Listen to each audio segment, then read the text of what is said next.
You want to work with these people because you respect them as artists, you respect what they're bringing to the table, and you want to let them do their thing too. You want them to have their fun. Otherwise, why are you working with them?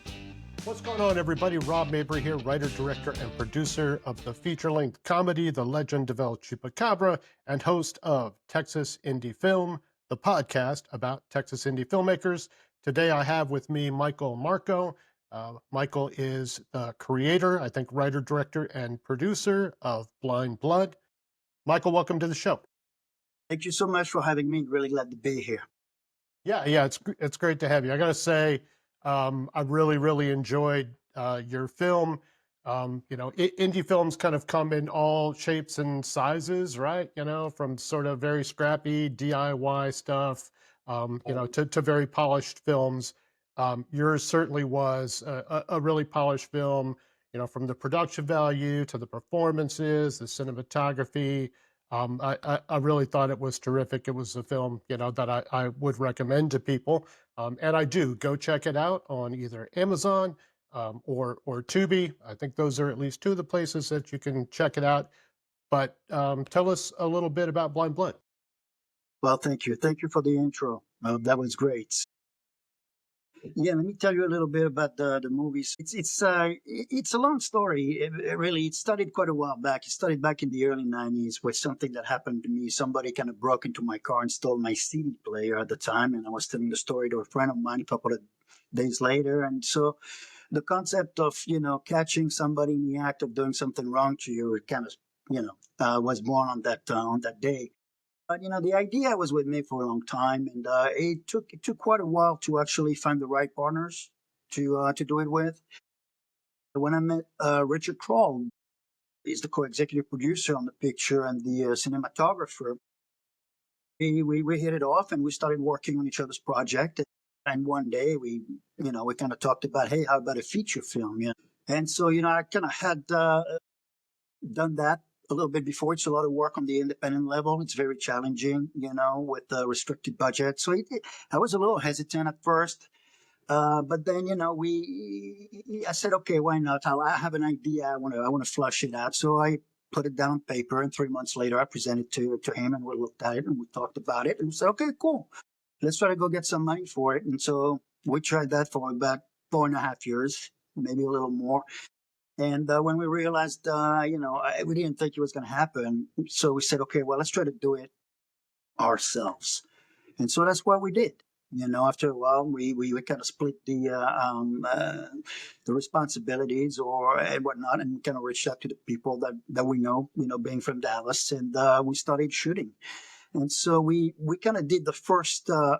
We did a test. We didn't know if it was going to work or not. So the Louisiana portion, to me, was really interesting to shoot just because the logistic of it. There were 5 characters in one room, weapons, guns being discharged. So I was like, if we can figure out a way to shoot this and it works with 5 characters and all the other components, say we might have something. So we shot that 4 days, I believe, and went away for about 3 months, something like that, and cut it, and, put it together, showed it around to a few people. And people seem to like it. They're like, yeah, I want to keep watching this thing. So we said, okay, let's go. And once we decided to go, man, it was a smooth sailing. It was, because of the way the screenplay, the way it was written, was for this particular location. We own the location. That's actually where Richard lives, and so at the end of the day, it makes it easier to just close the gate and walk away. So yeah, that's pretty much how we did it. And Yeah, tell us a little bit about the film, the plot. It's a crime thriller about two sort of degenerates, I guess would be one way to describe them. Thugs. It's a tense film. Yeah, tell us a little about the plot of Blind Blood. okay, well, the way I kind of like to look at it, it's kind of a close look at the sociopath and the psychopath. So Jack being this very narcissistic, manipulative sociopath, and Raul, his buddy on the or colleague or whatnot, he's a sadistic, drug addicted psychopath. And when something hits home, then Jack is maybe not making, the right decision by inviting, his colleague or whatnot, his buddy that he goes and does business with on the side. And so somebody breaks into Jack's garage one night looking for something. We don't know what he's looking for, but we know that this guy knows things about these people, and so we kind of they don't know what it is, and so they're trying to figure out who is who, what he really knows, and some weird accusations are being made, and so it kind of become this game where you're like, okay, who's doing what to who is really who, and hopefully they'll keep people interested for the full run, So Yeah. I guess. One of the parts of the film that I really enjoyed was the opening scene. The two characters, Jack and Marco, are sitting in a car. Marco is eating a taco, and he's putting mustard on the taco, which is sacrilegious in Texas. I thought it was a very clever scene. I wondered if it was maybe inspired by Pulp Fiction. It seemed like there were some parallels to the scene around the Royale with cheese. I don't know. That's me reading into it, but it was a funny scene. The film itself is violent and filled with tension and suspense. But tell me a little bit about kind of having that balance between humor and suspense in a film.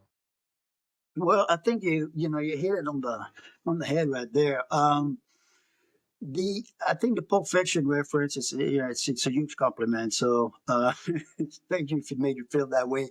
But I think that it's really the absurdity of the moment and how the characters react that is really funny, because nobody in their normal mind would react the way these two react to whatever is happening. Even like you mentioned in the scene with the taco and the mustard. They're about to go do something. Um, Not so nice. They're on a mission. And here is, Raul. So you kind of discovered a little bit, you get to know this character a little bit right off the bat. And that's really what we were trying to do with that scene.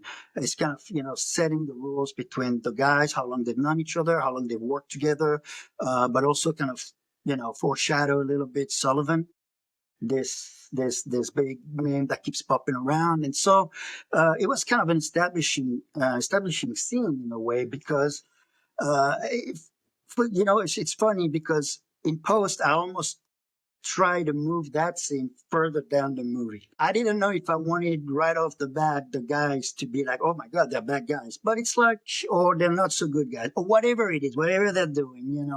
But it was kind of like, well, what is the point? Because with Billy showing up right away, you already know that there was something that was not quite right with the whole situation. So I kind of felt like people are going to guess right away that there's something weird. So I'm like, show it to them right off the bat, and kind of build it up by showing basically somebody walking into the lion's mouth and wondering, oh my god, what's going to happen? Because you always have.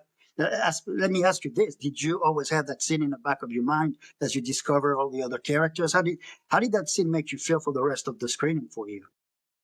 Um, it did certainly kind of establish the relationship that the characters had with each other, and I think totally it still worked. Even though the film gets very dark pretty quickly. So I'm a comedy guy. You can't just beat people over the head, right, with violence and suspense.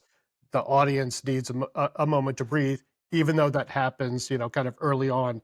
There are moments throughout the film, right, where, there are funny lines or, just comedic moments. And I think, that was a part of the reason that the film appealed to me. Well, that's great. Thank you. It's funny you said that, because we actually, we took some scenes out of the movie because we didn't just want to turn it into this guy who's being, questioned by these other people, for too long. So it was kind of like we we had a different approach from the script that was actually locked. After a while, Richard and I started to look at it closer. And, originally, I feel like there was a little more zingers, a little more punchline, a little more retro, like 80s with the one liners, the punchline. And kind of felt like, we didn't want to go that right. It wasn't a buddy movie per se, it's not doing Lethal Weapon or anything like Yeah, that. yeah, yeah. We wanted to go and stay very, very dark and very realistic in that way. So, that got stripped away pretty early on. But, when people were reading the script originally, there was a little bit of a question: is it a horror movie or is it a thriller movie? Yeah. And I try to keep telling people, I'm like, the difference for me at this stage, the difference between a thriller and a horror movie is how graphic you want to show the violence on this, on the screen. You give one punch, the guy goes out. It's more powerful to me than if you just, hammer in for 20 minutes straight. It's like, what's the point? There's a place for those kind of movies. Don't get me wrong, but that's not the movie we wanted to make. So we kind of went more towards like a realistic, but still having these characters put in situations and one of the the fun thing as a writer is to actually put them in those situations and try to create a reaction that would be inappropriate, that either will make you laugh or just go, oh my god, what's going on. Nobody would react, nobody normal would react that way. So, and I guess in a way that's kind of what makes the balance okay. And it's not like a straight roller coaster ride the whole way through, like you were saying. You need to give your audience a little bit of a breathing room, to catch their breath or whatnot. Yeah, talk to me a little bit about creating that tension and holding it like, you know, these two characters are holding somebody hostage, right? The police come by, a neighbor comes by. Um, those are very sort of suspenseful, tense moments because they could be discovered. Um, Take me through kind of like, as a writer, how do you build that tension? And then, as a director and a performer, and then, through the edit, like where does it all come together and sort of how are you thinking about, crafting a scene in a way that's tense and suspenseful? Well, the moments, I guess, from a writing standpoint, they kind of just happen organically as you're writing, and you're like, okay, well, we had a really intense scene right now. I can have another intense scene. So I need to bring him down a little bit. And so as you're writing and you're feeling the moments, you almost it's interesting because it's almost like I was writing it with an editor's mind. And I was like, okay, this is how I think, it should go. I knew kind of where we wanted some close-ups, so because we were shooting with one camera. So with one camera, you gotta, you flip around, so you gotta redo the scene again, and sometimes it's hard to keep that momentum going and the same energy during the different takes. So you gotta know exactly where you go, what you want, and how you want it. And after that, you discuss it. I mean, Richard and I would talk about it, and be like, well, is that the right moment? Is that the right mood? Is that the right, twist or and so as we were rewriting the dialogues the night before or the week before, whenever, we would really take the time to study everything down to the comma, and in a way kind of had a very Coen Brothers approach. It's like whatever is on the paper is whatever we're going to capture. I mean, it's not always the case. Some directors like to let the actors do their thing and show you what they prepared, but we knew pretty much what we wanted to do. And those moments that are being created with the tension, if you miss your mark, then it might not cut properly. So it was very important that we stayed exactly that. We stayed with the script. So that's from the writing standpoint. I kind of you feel it. You're like what would be a good moment right there and then. And as far as the directing is, I mean, you jump in, you're familiar with the characters because you wrote them, so that's a plus. So you can discuss it with when there's maybe a difference of creativity or approach. with one of the actors, or even with Richard, camera wise, what are we trying to do? The really making sure that the language of camera is being respected, and understanding, a wide from an extreme close up, and how to make all this work, in a way that will keep people interested, and but once you got on the set, you do your thing, and you do your thing as a director, but you got to snap out of it. You look at the monitor, and then you do it again. You go right back into it. And I was able to have Richard also, that was really familiar with the script and everything I would discuss. So and he had a really great understanding of the character, so he could also kind of give me little pointers, if I needed to, when I was in front of the lens. So it was collaboration. We all wore a bunch of different hats, not because we wanted to, but because we had to. That's very important for people to understand. It wasn't, I want to do it all, or I want to write and direct and edit and be in it, and I make you sandwiches for lunch and all that. That's not the case at all, but it happened. So it's like it was out of necessity. And I think we felt very lucky because years of experience between everybody, the cast and the crew, this very small crew that we had, really made a difference, because they believed in the project, they wanted to be part of it, but also they knew what they were doing, and we had the same sensibility, and we had the same approach, and the same vision, or the same taste, I guess. Yeah, one of the things that struck me, pretty early as I was watching the film, the cinematography is gorgeous. It's very obvious that a lot of thought, went into every shot, how it was framed, the camera movement. I'm curious as to, what your approach was in terms of planning and execution. Was it storyboards, shot lists? Like, how did you make sure that you got the shots that you needed? Shot list, pretty much. That's pretty much it. Um, I let Richard handle the camera. I mean, we would discuss about the angles and stuff like that. But I mean, as far as what he wanted to do, I mean, he had a great understanding, and we would, talk about it before. But I mean, we were on the same page, most of the time. So, and he even graded the picture as well. So he color corrected it. I mean, he designed the poster for it. So I mean, very talented guy. He did the music, the last tune at the end of the. That was also Richard. So it's like, I don't know. He's gonna hate me saying that because he's very modest and humble. But it's like we all had to kind of jump in and try to wear different hats to make it happen, and it only works if you trust the people you're doing it with, and they trust you as well. If there's that mutual respect, and you can check your ego at the door, then it makes a world of difference. It can be, it's my way or the highway. It's like you want to work with these people because you respect them as artists, you respect what they're bringing to the table, and you want to let them do their thing too. You want them to have their fun. Otherwise, why are you working with them? That's the fun part about making a movie to me. It's collaborating with people. It's not doing it all on your own. So uh, it's trying to do it like that on such a small level, independently like that. You just gotta have a crew of people that trust you, that you trust, and that you want to work with. And if you're lucky to find these people, then you go ahead and you make your movie, and roll the dice and hope for the best. Yeah. Well, kudos to Richard. I thought he did a terrific job.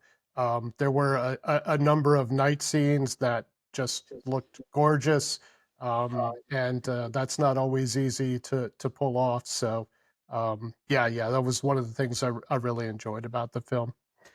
So you act in the film as well, and you're the director. What how do you manage that, right? Like when I'm on set, you know, I don't appear in my films. Well, that's not true. Cameos in a couple, but just being a director or a filmmaker, you're wearing like nine different hats, right? It's just decision after decision. Tell me about how did you balance the responsibilities you had as a performer with those of a director? I, I read in the script, so I was very familiar with these characters. So I knew what I wanted, and And Raul is kind of, in a way, to me, is like kind of a one-dimensional character, so it's kind of easy to snap into it and snap out of it. It's kind of like it. I don't need, it's not like method acting where you got to go and, really immerse yourself. I didn't feel the need for that for this. It's kind of like I knew the character, I know how I wanted to portray it. So once, it's almost easier when you're wearing a couple of different hats because you don't pay too much attention of what, you don't overthink things because you're busy with something else. It's like almost like when you audition for like a couple of lines in a movie, it's like you're gonna say those lines over and over and over again, and you're gonna get there and blah, blah, you know they're not gonna come out right, and you're like, oh my god. But when you have much more dialogue and you're doing also other things, you're looking at the light, you're looking at the props around the table, are they organized the right way, do they match? And then you're like, okay, yeah, you rehearse, but you know those lines because you wrote them, and you do a couple of rehearsals and then you jump in, so I didn't find it to be very challenging, but it was, yeah. I mean, it's you still need to snap into the character and then snap out of it. But I mean, it's I didn't find that portion very challenging. Not on my end, not for this particular character. I think there's other characters in the movie that are more layered, more that requires stronger, kind of concentration to get into it and be very kind of, a little. Well, he was a total sleazeball. So I think for you, mission accomplished, right? Yeah. That was the thing. It's like they kind of, all are a little bit, but how do you try to make somebody likable that it's not really a likable person, So that was one of the things that we talked about. But there are many movies out there too where you look at all the cast, and I mean, they're not good guys. I mean, take the good, the bad, and the ugly. Even the good, he's not that good. Yeah. So it's kind of like, how do you make them likable enough for the audience to either cheer for one or the other? I mean, when you have a sociopath like Jack, well, you put a psycho like Raul next to him, and you're like, oh, okay, yeah, he's in trouble. So hopefully, He's the reasonable one. Yeah. right, exactly. And I kind of always said, the Jack is the brain, always kind of the muscle, but Billy was the heart of the movie. You're wondering, who is this guy? Am I gonna find out? Is he gonna make it? He's the one that really gets you to stick around and see what's gonna happen to. I mean, to me, to a certain extent, I think. Did you feel it that way? Did he come across that way? Oh, for sure. Yeah, yeah. Okay, okay. I, Uh, I loved the interplay between the two characters. They were birds of a feather in a way, right? Both sort of criminals, but yeah, the distinction between psychopath and sociopath is a good one. So yeah, a lot of fun. right. Thank you. So um, this movie looks great. Great performances, production value. I don't Sounds know what great. the budget for the film was, but like, it looks like $1 million movie. Congrats to you. Thank I'm wondering, how you pulled that off, and was there anything that was particularly challenged? Like you had a certain level of expectation, and you really had to fight to be able to achieve what you were going at. Well, not really. I mean, once we decided to jump, it's like we kind of knew we kind of Richard and I were in there. He took care of the location because that's actually where he lives. So I mean, that location was secured. He took care of the camera package and grip electric and the grading and the poster and some of the music. So and I took care of the cast, making sure that everybody was fed properly as well, and you do props and the editing. So we kind of split the task, and then once that was split, it's like, okay, now everybody knows what to do, what they have to do, and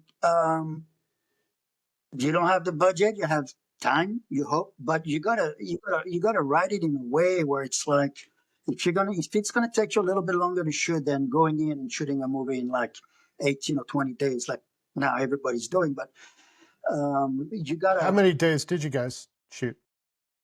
I still haven't consolidated everything because we had some pickups, reshoot, and stuff like that. But I would say pretty much around 20, 22 days, maybe. You know, we took the time to shoot what we wanted. It was spaced out, but we knew that if we could get the main characters to commit to the project, then we knew that we had that period of time. But even then, people get cast on other things, and so they got to change their hair, they got to shave their beard, their mustache, and then how do you ask them to come back the following, to do some more pickups or to do an insert, and you're like, oh, you're blonde now. What happened? It's like, so you still want to be able to get your shots and let them, go on with their lives.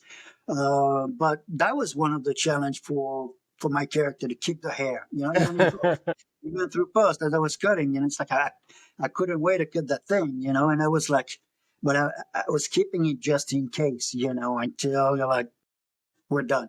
Yeah, yeah.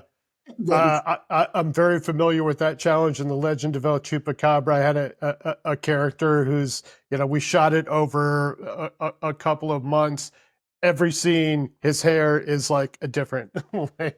It's the one thing in the film that just absolutely drives me crazy. But But that's the thing, it's like you look at it, you see the things that bug you, you see those things. yeah, Uh, People are looking at some of those things and they're not paying attention to the whole movie sometimes, I like to say. I mean, I understand there's a certain level of continuity you got to keep, but I mean, there's also, the whole thinking of, if you make the perfect movie, then you're done.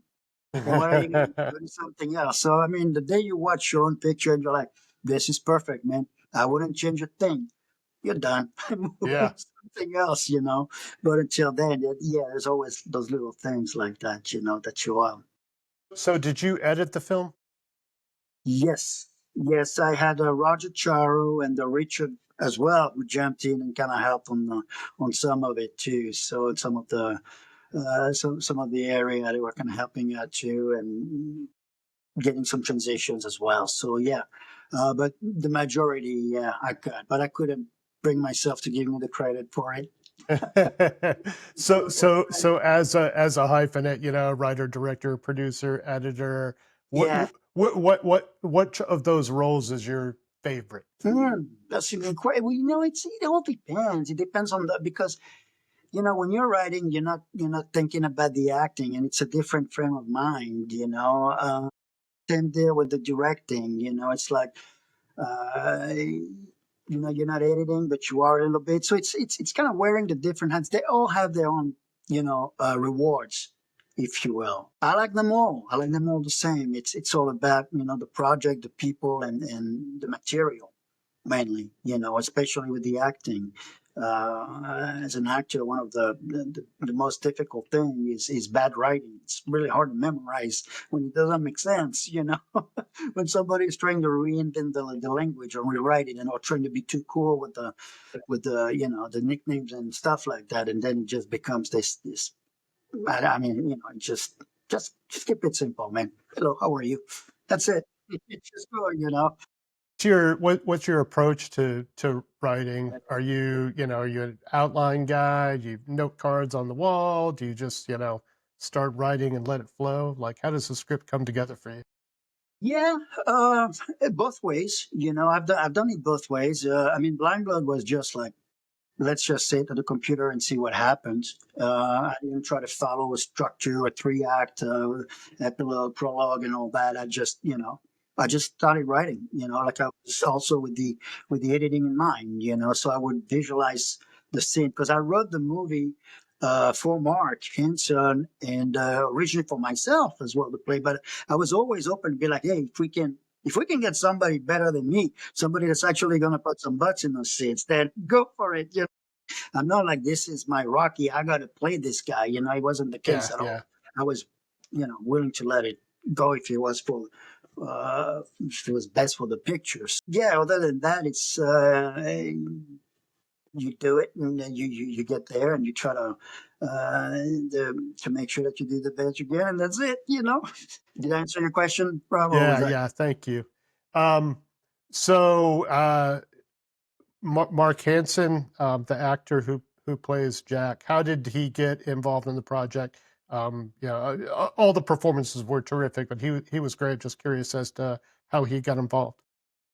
Well, Mark and I had worked on several pictures before together. I think the first picture that we did was back in the mid '90s, and in Dallas, there's a neighborhood, Deep Ellum, and all of us, even Billy, we kind of used to hang out in that neighborhood down there. There's a lot of bars and restaurants and nightclub and venues for live music, and so we would run into each other, and then you start seeing each other on when you go out to audition for casting, and then you start to work together. You get booked, and then you know each other, and you enjoy working with each other, and you have a good chemistry. That's very important. And so I've known Mark for a long time. Same deal with Billy, and I kind of we wanted to make a movie that we were like, we're not going to advertise it. We'll just make it under the radar. We just want to make this small little indie flick to have fun, to shoot something, because you can talk about making a movie with people until the cows come home, but at the end of the day, one day you got to go make your movie, and if you find the right partner, you got to take that chance, man. Otherwise you might still be here 5 years down the road talking about this movie or that $1.5 million budget that you need to make it happen. When you're like, well, if I can't get that kind of money, nobody's giving it to me now. Clock's ticking too. It's like, but go. That's it. Find the folks that you're comfortable with, the guys that you think they'll have your back. If they say I'll be there, I'll be there, and that you enjoy their work too, not just the people that are going to show up, but people that you respect as artists, and then I think you just jump and go for it. Try to make it work. If it fails, well, at least you got tried, But that's kind of was a little bit the philosophy, because we tried for like 4.5 years. I think the movie was it was optioned, and it wasn't happening. And it kind of had a little bit of what I call the snowball effect. You start talking, and then it's like, oh, well, we're going to get this actor, we're going to get that actress, and then the budget keeps getting inflated. And you're like, whoa, whoa, whoa, whoa, whoa, whoa, guys, nobody is going to give you that kind of money for me to make this picture. Let's be realistic. And the concept actually came from going to the American film market in '04, '03 with my first movie, and nobody touched it. And it's like we got there, and at the Lowe's Hotel in Santa Monica. I don't know if you've ever have you gone there No, to I the haven't. American film market. They rented all the suites and turned them into basically distributors' offices, and you buy a pass and you go in there. Passes can be pretty expensive, and so you can buy a half pass and you go there and you pitch your movie. When we went for that first one, I went there for that first one. We kept getting the same three questions by every distributors, and it was at the time, HD wasn't around yet on the market, so people were looking for movies shot on film, 35, maybe Super 16 if you were lucky or not. But, so they would ask you, right off the bat, what did you shoot it on? Who is in it? And then the third one was, do you have any violence or nudity in it? So I came back from the American film market with that. Oh, hold on. So you need So hey, was that violence and nudity a plus or a minus? it's a plus for them. So Oh, okay. you're selling your genre movie basically. The That's how it. international market, yes. I don't know if it's for international or even if you think about it, when you watch some of those horror movies that are being made, none of the cast is famous, or very rarely you'll have a main actor. I think it's because the audience can also relate more towards like a stranger that you've never seen before versus, having Kevin Bacon and you're like, he's not going to die right now. Yeah. It's, you know, Being scared is universal. yeah, Yeah. yeah, exactly. So, and so when I came back, I was like, wow, so that's what they want, and with HD on the market, I mean, the footage, if you know what you're doing, like Richard does, you got the right lenses on it, your lighting and your composition and your camera movement and all that. Then I'm like, okay, so we have that, we have the quality there. As far as the actors, we were using seasoned actors that are local to the Dallas scene, but have done a few things. we're like, okay, we got a little bit of that, and I've said, okay, you know what? Let's go with the genre piece. Let's go with the violence, maybe a hint of a little bit of nudity or whatnot, a hint of it, but done in a tastefully way. That was the thing, It's like I didn't want to make a movie and just do it for the heck of it. I just still wanted to preserve my integrity as a filmmaker and storyteller, something that I still would be proud to show my mother. And I did. Yeah. It's her, but that Yeah, was the thing. it's not gratuitous in any way. That was the thing. It's not necessarily the genre that I want to be doing for the rest of my life. But I'm like, okay, if I'm going to do it, I still want to do it in a way that I'm kind of like, yeah, I'm happy with it. I'd watch that movie myself. So it wasn't just to please the distributors, but it was written with the distributors in mind, for sure, for Yeah. sure. You know. So did it have any sort of theatrical release, or was it Well, just no, distributed on because streaming? when we finished the post production, that was in the summer of 2023. We were going to start the film festival, right? We were going to have the old approach, which is okay. Let's send it to film festivals, and maybe we'll meet somebody from acquisition from a studio or wherever. Uh, but right after we wrapped post, Richard actually went to California for a few weeks to go out there, and that's when the American film market was happening. Said, "Oh, I'm just going to pop in there and see what happens."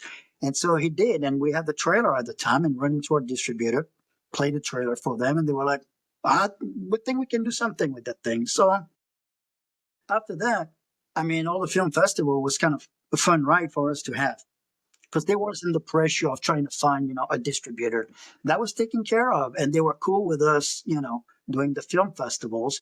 And so it's always fun to watch the movie with an audience because it's like we're talking, especially with comedy that you mentioned. It's like sometimes you write something you think that's funny, you still laugh, but nobody else is, or people will laugh at something that you didn't think was funny when you wrote it. It's like, hey, wait a second, that's not funny. Oh, my favorite thing in the world is to sit in a theater, and watch my film and listen to an audience, laughing at the moments that I want them to laugh. Like there's, it's nothing like it. So Yeah. yeah, it's a great experience. Yeah, it's fun. It's like you said, put yourself in the back and listen and watch, and it's interesting, and it teaches you a lot about you as a filmmaker as well. What works, what doesn't work, what you should have done differently, and that kind of stuff. So, yeah, So yeah, are there, is there anything that you would have done differently, looking back over the making of Blind Blood? yeah, Yeah. very much so. And what would that be? uh, yeah, no, definitely. Once again, going back to the thing where you're like, the day I made the perfect movie, I'm done. But yeah, no, but I'm really, don't get me wrong, I'm super proud of it. I'm really, really happy of what everybody has done, the contribution, whether in front or behind the lens. I mean, we had a dedicated cast and crew. And we got some great support from the local community as well. Being in the business and being able to pick up the phone and call an art director like Lynn Noon and say, "Hey, Lynn, I need some props for this, then," and you kind of those people will come out. They know you. They know that they like your work, and they know you're a solid guy, so they'll come out for you, and help you out the best you can, as long as they know that you're doing the best you can to take care of them as well. And I think that's the crux of the whole thing right there, man. I think that if people know that you're doing the best you can to take care of them, they'll go to war for you, you know. And so we were very fortunate like that, from the cast, like I said, to the people behind the camera. I mean, they came out and hopefully they all had a good time. I haven't heard anything bad yet, but we'll see. So So what is your best piece of advice for a filmmaker who is considering or about to make a feature film? go for it. Just go for it. If you fail, it's quite all right, man. At least you would have tried it. But two, go to the film market. Go meet these people. Go meet the distributors. They're taking the time to fly out of California to go there to meet people that are serious about their product. Because at the end of the day, you're making a product. Make a product that you would want to watch, that you like, but it's a product that's got to sell. And if you give them the right ingredients and you go out there, people feel like, oh, yeah, these days with the internet, I can go to IMDb Pro, go, find their address or email address, and I can just it just makes a world of difference. If you go, you meet them in person, it shows them that, hey, we came out here. Why don't you come out here? And it just sets you apart. So if that's your first movie, make sure that you have a little bit in your budget to go do this film markets. I mean, you can distribute it yourself. These days, it's really easy to get on Amazon. If you know a little bit what you're doing, you can deliver the specs they're looking for. But I think, if you want to expand, you know, find some distributors with a Rolodex that will take it out for you, somewhere else. But go out there, because otherwise, I mean, whatever we're doing, there's thousands of people out there doing the same thing, you Yeah, know. do you think that trip is worth it, kind of regardless of the genre or whether you have known actors in your film, or do you think it's important to check those boxes, before you do something like visiting a Well, I just gave you a $2,500 tip right here, because that's what I found out, not knowing about it. But I took that to heart. And like I said, it was in 2004. So, I had those three questions floating in my head for all these years until we got to Blind Blood. But I was, my first flick was kind of like, a slice of life, happy go lucky, about some struggling artists, cute, drama, fun, Nobody no went. market for it? Yeah. So we're like, all right, let's go back to the dark side of human nature, because we kind of seem to be doing okay with that, and see what happens, because it seems to align with whatever the distributors are looking for, and do it without losing your integrity as a filmmaker, and take the time to go out and add that in your budget, because you'll make a difference. Even if you don't sell your movie right there, you still make some connections, and that's in this business, it's really 90% of of the deal right there, building those relationships. So yeah, I highly recommend it. That's good advice. What is next for you? um that's a good question. I don't know yet. I'm kind of open right now. We're promoting the movie, so doing a lot of this, which is great. And I mean, I have a screenplay that I'm finishing, and another one that I kind of have structured in my head, but that's for the writing portion. As far as anything else, I'm kind of open. I'm hoping we'll see Blind Blood get get people to reach out to me for some other things. Like I said, I love to collaborate, so I'm open either in front, behind the lens, editing, producing, whatever. Maybe somebody will see that movie and say, "Hey, man, maybe I'll call this guy and see if he wants to do something or whatnot." So, but nothing set in stone right now. So, kind of, still enjoying the ride of Blind Blood, and learning about promotion online and that kind of stuff. Maybe a little more than I want to, but the It's a grind for sure. yeah, yeah, yeah. So the projects or the scripts that you're working on, are you taking a similar approach?